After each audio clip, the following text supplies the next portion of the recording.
Prova numero 1 di trasmissione su YouTube. Allora, in questo video parliamo della Sony Alpha 6005 e delle differenze con la Alpha 6003 che molti siti non menzionano assolutamente. Allora, innanzitutto faccio una breve premessa. Avevo comprato la Alpha 6300 su Amazon. La prima che mi è arrivata aveva secondo me uno strano difetto, nel senso che quando andavo in playback per le fotografie che avevo scattato, zoomavo e con la rotella mi spostavo tra una fotografia e l'altra per andare a confrontare magari 2 o 3 fotografie scattate in sequenza, spesso la macchina dava un errore, mi diceva impossibile visualizzare l'immagine. Successivamente l'immagine veniva mostrata sul display corrotta con delle righe verdi, viola e quant'altro. Bastava uscire e rientrare nella modalità playback per evitare questo problema. L'ho restituita, me ne è arrivato un altro in cambio ed era palesemente usata. La macchina sembrava funzionare. Amazon mi ha pure fatto un'offerta di uno sconto, però ho preferito non tenerla, anche perché l'offerta dello sconto era praticamente il prezzo dell'Amazon Warehouse e se io avevo deciso di comprarla nuova era perché la volevo nuova. A questo punto, approfittando anche di un'offerta sul prezzo della 6005, ho deciso di prendere la 6005 che inizialmente avevo scartato, più che altro perché ero sicuro che, essendo una macchina nuova arrivata da poco, non poteva essere usata. E allora torniamo a noi, al nostro discorso. La 6005 mi sembra un'ottima macchina, mi ha lasciato contento. Adesso riesco a valutare esattamente le differenze con la 6300. Quando ho scelto la 6003 pensavo che le differenze fossero sostanzialmente le 3 sbandierate, quindi la stabilizzazione a 5 assi, il buffer che permette di scattare a raffica molte più fotografie, che a me personalmente non interessava perché sono più un ritrattista, un paesaggista piuttosto che un fotografo sportivo, quindi non era una cosa che mi interessava. Oggi mi rendo conto che le differenze sono tante e anche quelle 3 differenze di cui abbiamo parlato comunque sono più apprezzabili rispetto a quello che pensavo. E andiamo a sviscerare un po' alcune di queste differenze. Il grip e più spesso se ne è parlato in giro su internet, più grosso, più simile a quello delle reflex compatte che insomma si sono usate fino adesso. Io ho usato una Nikon D5000, dà una sensazione di maggiore sicurezza nel tenere la macchina magari con una mano sola quando si passeggia, quando si è in viaggio, con un obiettivo magari pesante come può essere questo. Peraltro su qualche sito internet si è avanzata pure l'ipotesi che nel problema del surriscaldamento legato alle riprese in 4K, lo spazio in più che c'è all'interno del grip permette di scaldare di meno la macchina e dissipare un poco il calore. A parte alcune differenze banali nella rotella che serve per le regolazioni, che ha una zigrinatura diversa, ma questo non è un problema.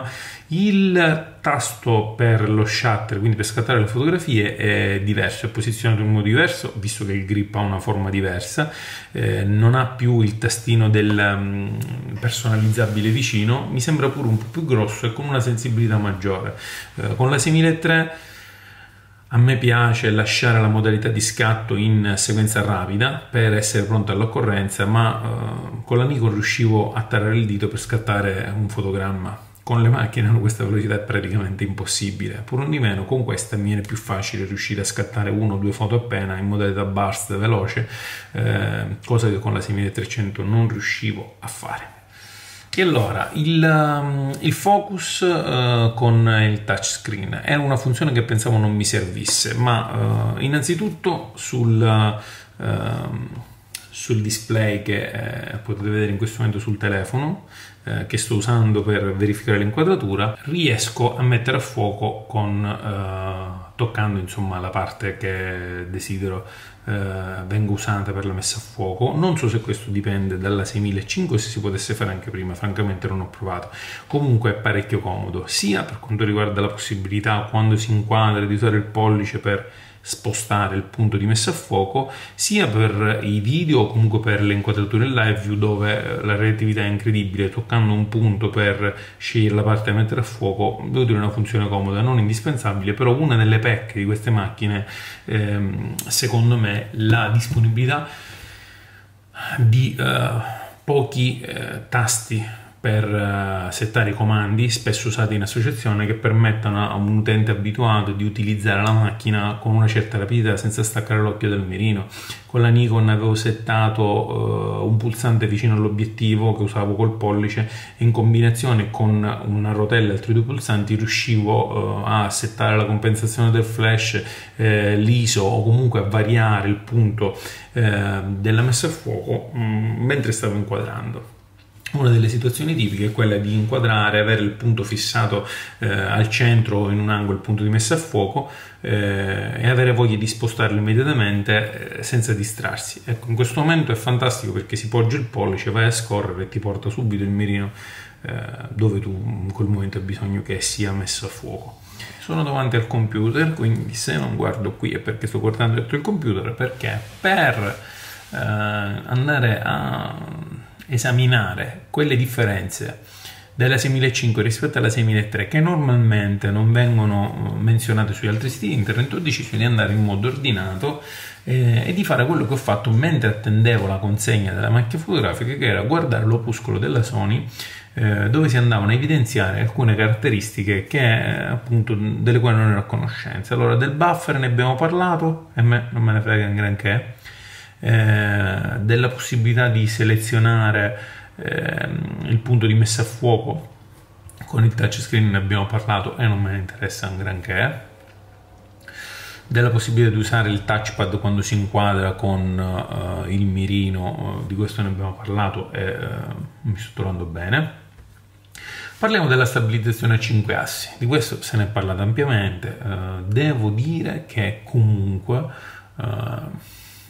era una caratteristica che avevo sottovalutato, ma innanzitutto nello scattare fotografie con dei vecchi obiettivi adattati, dei Nikon con adattatori utilizzati il 50 con apertura 1.8 aiuta, ma ho pure potuto vedere che oggi, mentre giravo dei filmati con la macchina fotografica inseguendo mia figlia, quindi muovendomi senza preoccuparmi della stabilità della videocamera, il filmato è ampiamente accettabile, quindi l'insieme delle stabilizzazioni dell'obiettivo e del corpo macchina sembrano funzionare piuttosto bene.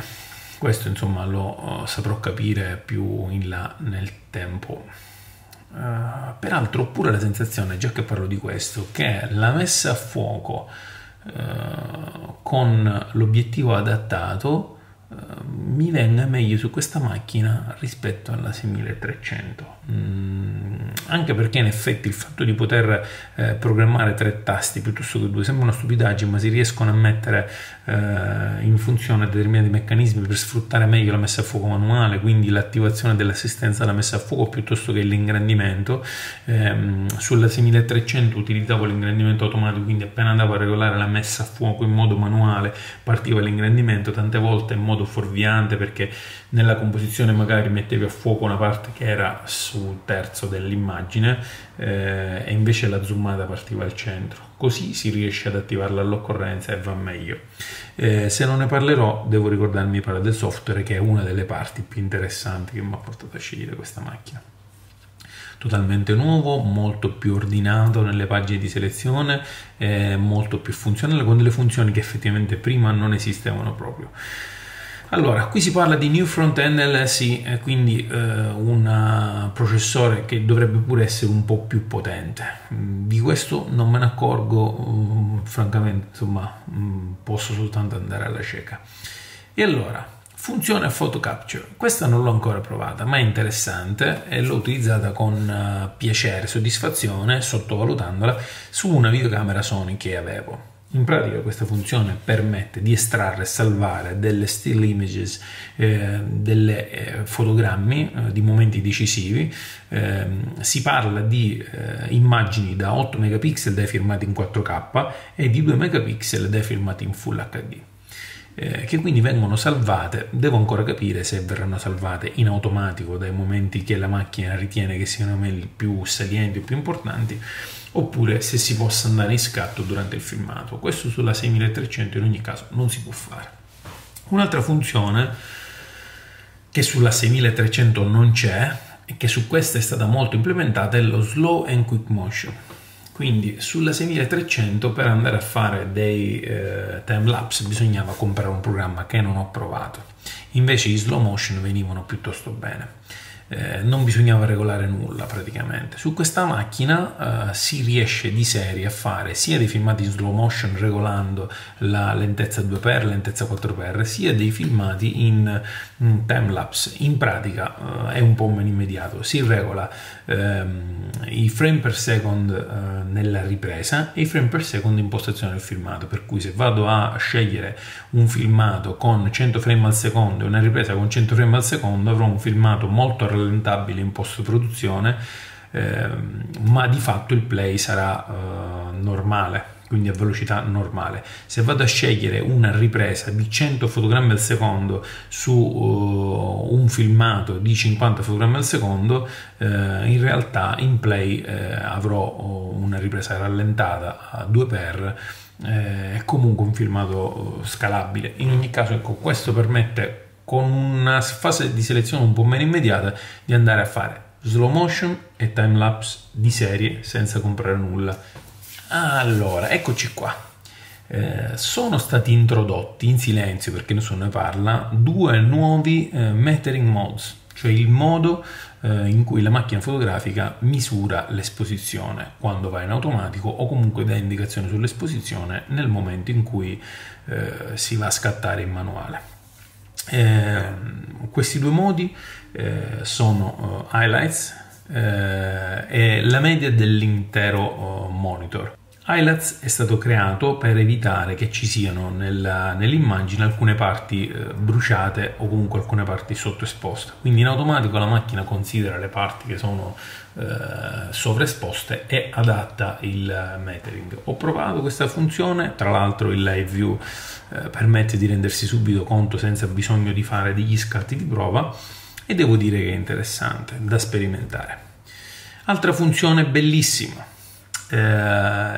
l'importazione, che devo dire funziona alla grande senza dare rogne e senza stare lì a settare, quindi l'importazione delle informazioni sulla location tramite il GPS del telefono via Bluetooth.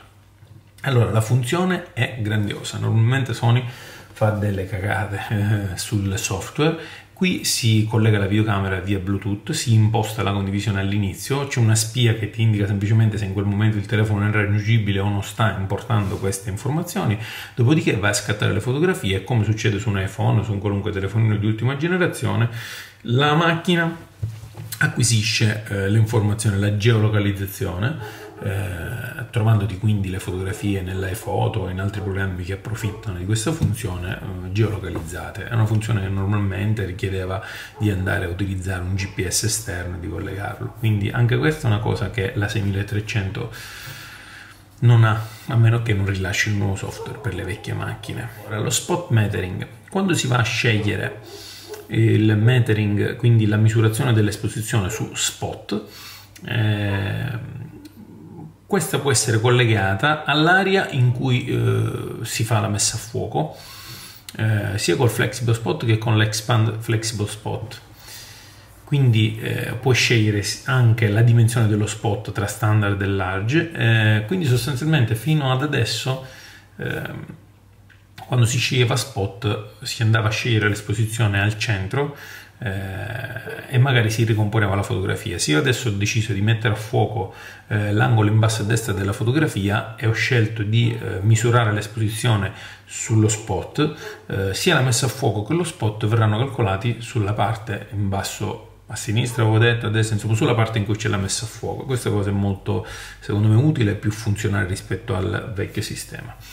More convenience on the menu, ne abbiamo parlato. Il menu è sicuramente più comprensibile, con dei titoli in alto e le voci sono raggruppate per tema. Ci sono molti filmati su questo su YouTube, quindi possiamo tranquillamente sorvolare. Bene, direi che non c'è altro, quindi queste sono le funzioni delle quali molti siti non parlano e che sono state per me delle sorprese che non pensavo di trovare e che mi rendono soddisfatto di questa macchina. Ciao, alla prossima!